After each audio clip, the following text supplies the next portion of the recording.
तब्बल 23 वर्षांनंतर आज सांगलीच्या 32 शिराळ्यामध्ये जिवंत नागाचं दर्शन घेता येणार आहे। आज नागपंचमी आहे आणि नागदेवतेसाठी संपूर्ण देशामध्ये 32 शिराळा प्रसिद्ध आहे।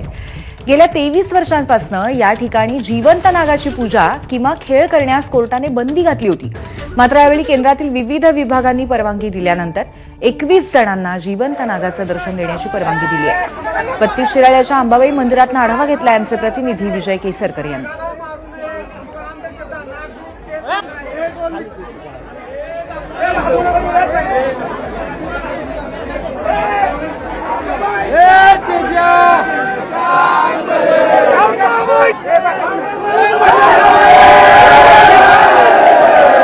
आज नागपंचमी आणि नागपंचमी म्हणजे देशात सगळ्यात प्रसिद्ध असणारं ठिकाण म्हणजे 32 शिराळा।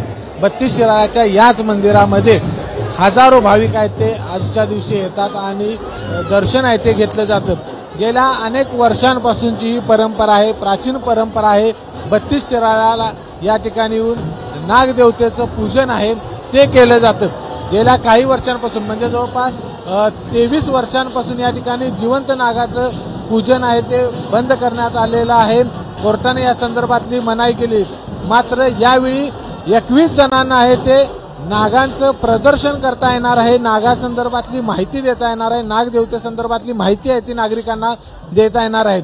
आपण जर बघितलं तर 32 शिराळ्याच्या या मंदिरामध्ये महाराष्ट्रातून हजारो भाविक आहेत ते येत असतात आणि या ठिकाणी येऊन नागदेवतेचं दर्शन घेतात। खरं तर खूप प्राचीन परंपरा आहे आणि ही परंपरा आज देखील जोपासली जाते। कोर्टाने जिवंत नागासंदर्भातले काही निर्बंध आहेत ते घातलेले आहेत, त्यामुळे गेल्या 23 वर्षांपासून या ठिकाणी जिवंत नागांचे खेळ होत नाहीत किंवा ती मिरवणूक निघत नाही। असं असलं तरी नागदेवतेचं पूजन या ठिकाणी येऊन दर्शन आहे ते घेतलं जातं।